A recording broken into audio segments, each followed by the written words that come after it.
परमात्मा की वाणी सुनने वाले सभी वाणी प्रेमियों को मेरा हरिओम। आशा करती हूँ कि आप डेली वाणी सुनते होंगे।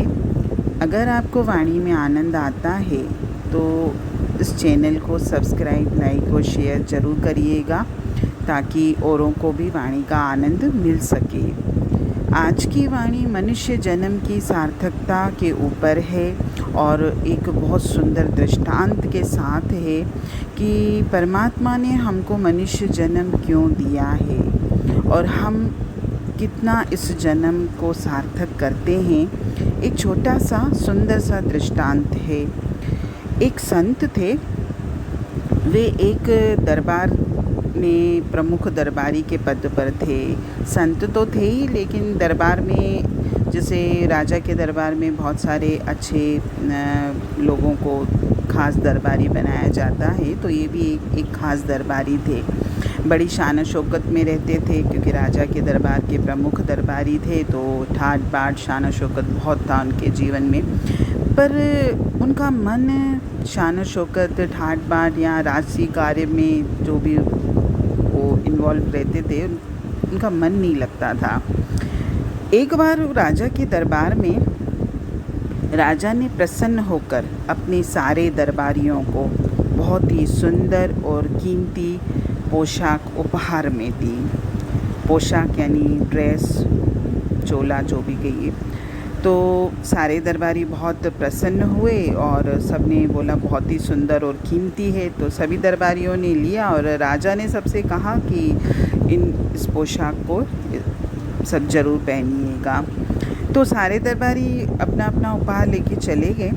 तो उनमें से एक दरबारी ने जब वो पोशाक पहनी, बहुत कीमती पोशाक थी, तो जिस समय उसने पोशाक पहनी तो उसे उसी समय छींक आ गई। और छींक आ गई तो उसने गलती से अपनी बहती नाक उस कीमती पोशाक की बाह से पोंछ ली। किसी और दरबारी ने उसे ये करते हुए देखा, तो उस दरबारी ने जाकर राजा से कहा कि इस दरबारी ने, मतलब जिसने छींका था और उस पोशाक से नाक पोंछी थी, तो उस दरबारी ने आपकी दी हुई कीमती पोशाक का क्या इस्तेमाल किया है।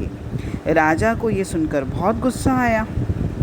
उसने तुरंत उस दरबारी को बुलाया और उससे बोला कि मैंने तो तुम्हें इतनी सुंदर कीमती पोशाक दी थी, उसका तूने इस तरह इस्तेमाल किया, निकल जा मेरे दरबार से। और उस दरबारी को निकाल दिया गया। तो ये जो संत थे वो वहाँ बैठे हुए थे, सब देख रहे थे, सब सुन रहे थे। तो उन्हें राजा का ये बर्ताव अच्छा नहीं लगा।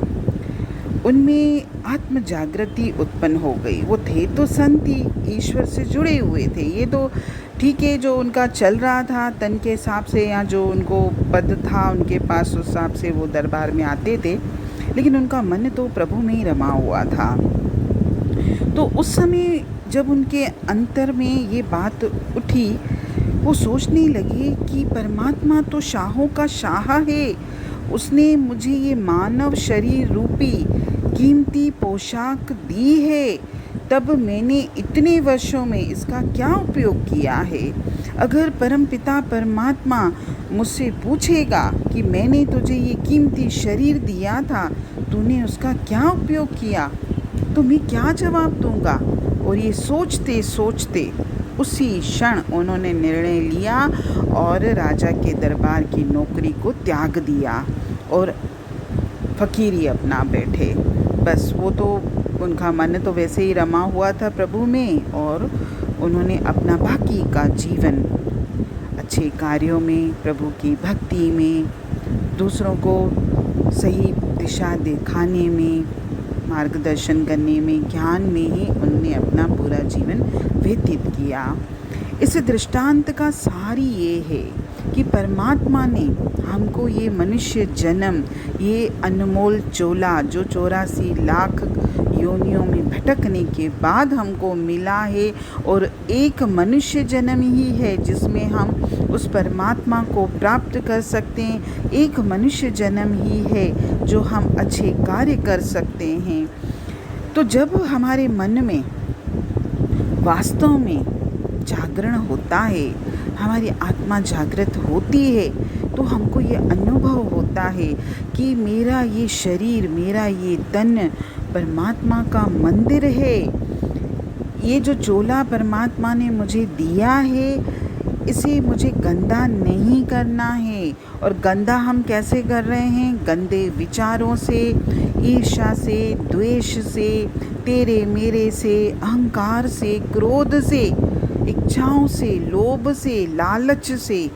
कितनी बातें हैं हमारे अंदर, और हम इस कीमती, अनमोल, सुंदर जो परमात्मा ने मुझे चोला दिया है, मैं इसको गंदा कर रहा हूँ। मुझे इस चोले को गंदा नहीं करना है और गंदा रखना भी नहीं है, क्योंकि इस चोले के अंदर वो परम पिता परमात्मा वास करता है। क्योंकि हमारी आत्मा परमात्मा का ही अंश है, तो हम अपने आप को इतना दूषित और अशुद्ध क्यों रखते हैं? हमें हमेशा शुद्ध और पवित्र विचारों को रखना है, ताकि हमारे अंदर उस ईश्वरीय शक्तियों का प्रभाव हो सके, हम खुद ईश्वर का रूप सही अर्थों में बन सकें। और मनुष्य जन्म की तो सार्थकता भी तभी है कि जब ये शरीर, ये चोला सबकी भलाई में काम आए, अच्छे कार्य करे, परमात्मा की भक्ति करे, परमात्मा से प्रेम करे, दूसरों को भी इस रास्ते पे चलने में मदद करे। जितना अच्छा हो सके उतना अच्छा करे। अपने अंदर प्रेम, दयालुता, पवित्रता, अच्छे विचार, सकारात्मक सोच, सबके लिए अपनत्व का भाव, सारे गुण हमें धारण करने हैं।